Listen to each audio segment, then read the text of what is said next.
What's going on, all you Wild Pike Syndicate enthusiasts? It's your two favorite Mandalorians back here from Cinephellas. You can call me old Uncle Logan Myers. That's my good mate over there. I'm Mando Hill, and we are back here to talk about the entire first season of Star Wars, the Book of Boba Fett.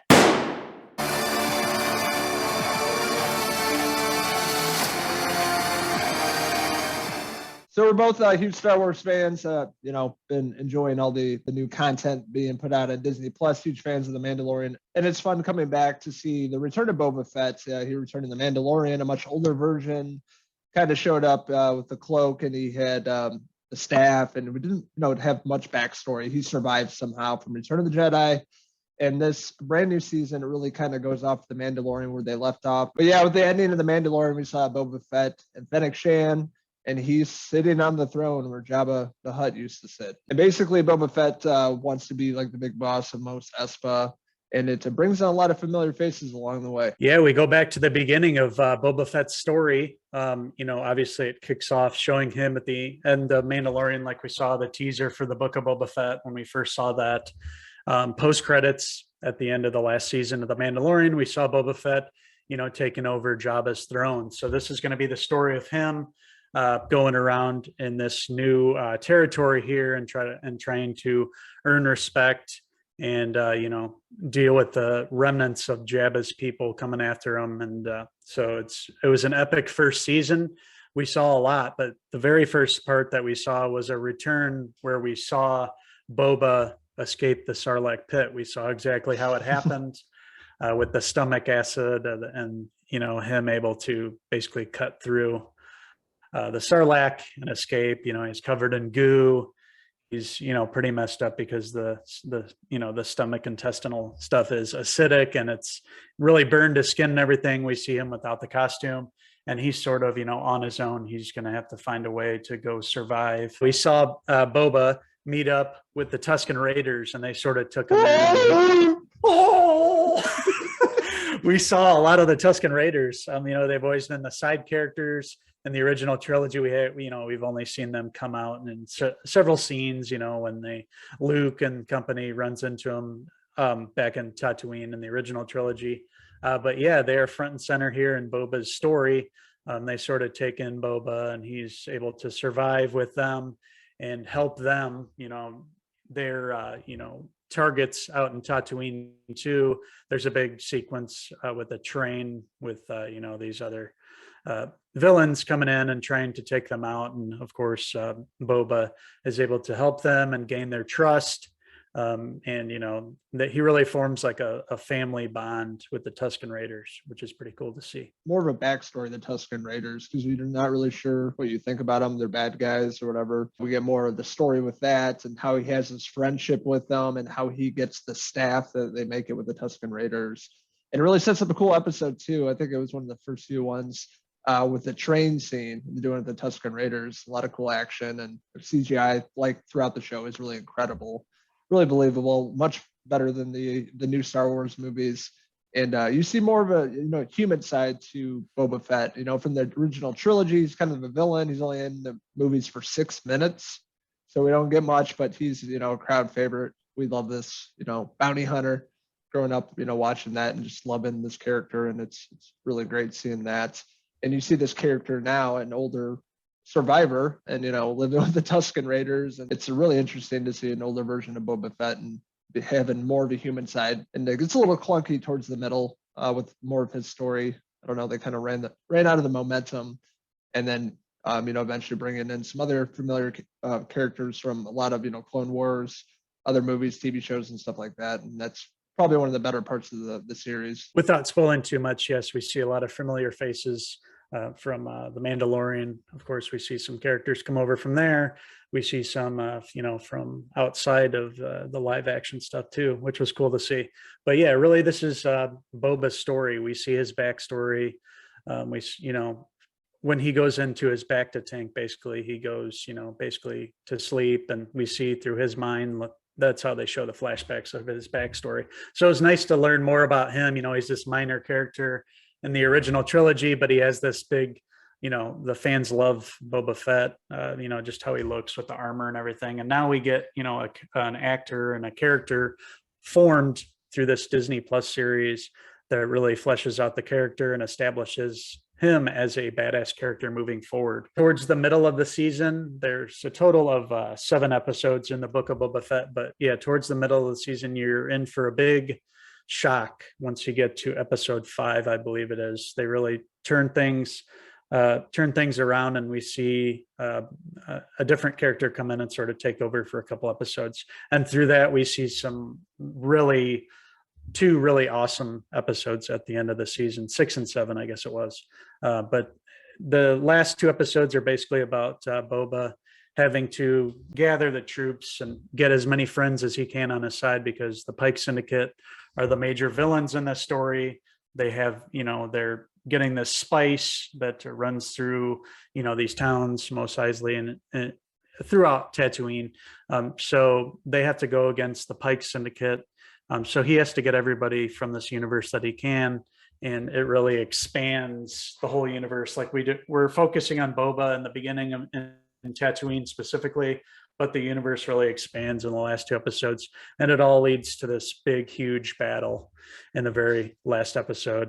And it's very memorable. You're seeing a lot of great fights, obviously, a lot of great creatures that you won't be expecting, and some really great CGI, like the best you'll ever see as far as CGI, specifically a couple of things that I have in mind, which I won't spoil, but it's just fantastic. Yeah, I don't get all the hate, especially the last few episodes were probably the best of the season. I mean, the show started off really strong, kind of showing the story, how, Boba survived, what he's going through, and most Espa, and having to do with the Pike Syndicate, doing with the spice, trying to make a profit off that, and the fish-faced aliens. And then leading to the end, it was really phenomenal. There's some tie-ins to The Mandalorian with some characters returning, with, again, not trying to spoil anything, but some really big characters from season 2 of The Mandalorian showing up towards the end.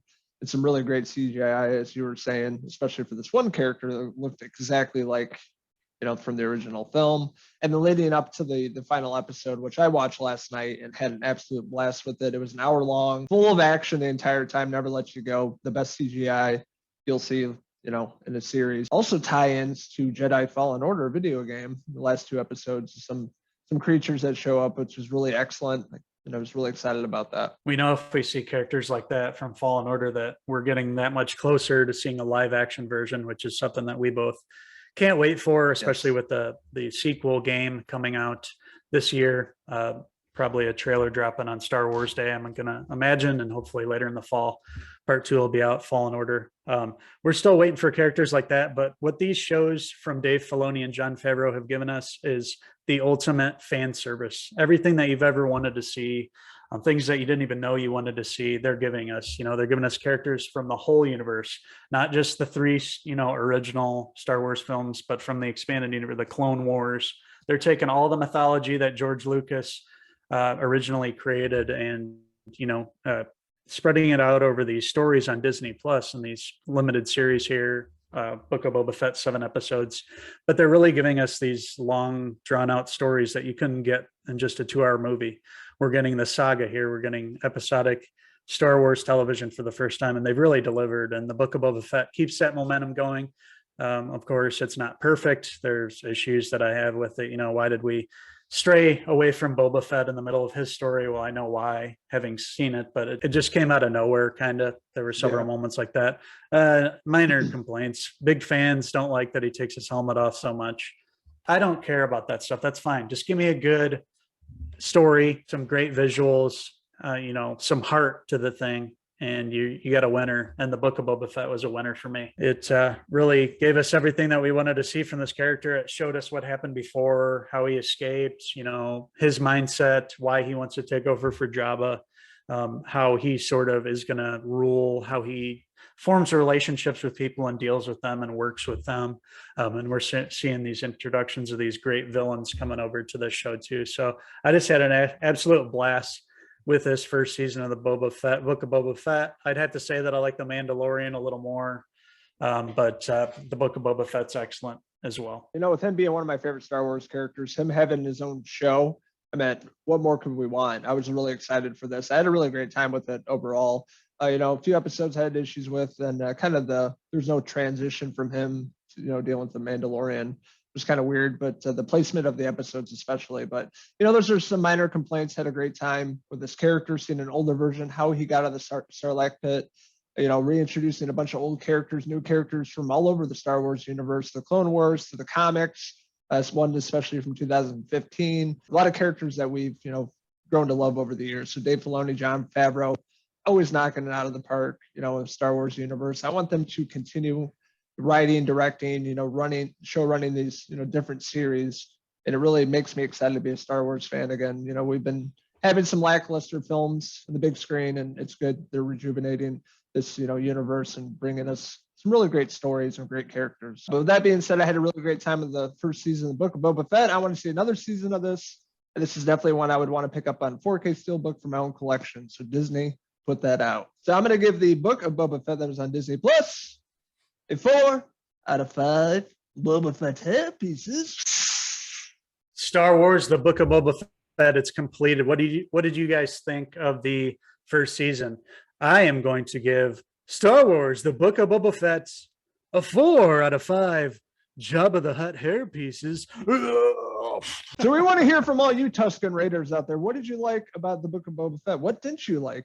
What are you excited for in the next season? Let us know in the comments below, and don't forget to hit subscribe. Besides that, you can check out these wild bounty hunters on our Facebook, Twitter, and Instagram pages. Also on our website, Cinephellas.com, for the latest, greatest TV, movie news, and reviews. So that has been another review from us, from these wild boys, these Cinephellas boys. I'm Uncle Henry. That's my good mate, Logan Myers. We just reviewed season 1 of the Book of Boba Fett. We're both, anxiously awaiting an announcement for a season 2. We want to see this story move forward. They can do a lot with it, and I can't wait to see where this universe goes to. And I'm really excited for the next Disney Plus Star Wars series that is coming on May 25th.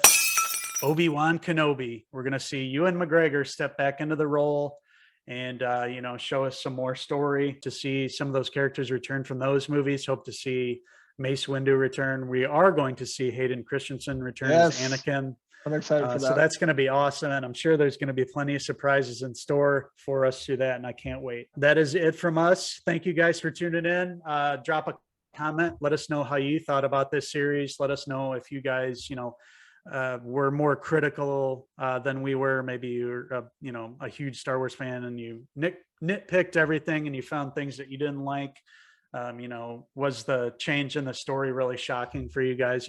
Let us know anything in the comments. We enjoy reading that from you guys. Until the next Cinephellas TV streamer review, I'm Henry Hill, and that's my good mate, Logan Myers. Until the next time, from a galaxy far, far away, cheers.